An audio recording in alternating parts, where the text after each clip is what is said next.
Hello everyone, my name is Ashna Manas and I study in the Goenka Global School in grade 1 and today I am a resource ranger. And today I am going to tell you all that great things of being wasted. Come with me. See, anybody is not here but the light is still on. Electricity is being wasted.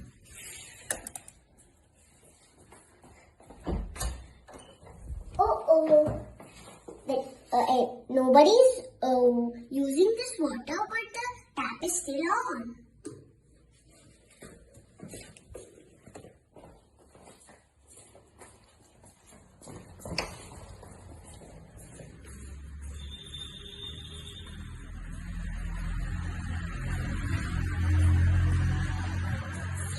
Somebody has plucked the flowers and left it here. I need to tell him or her that don't pluck plants.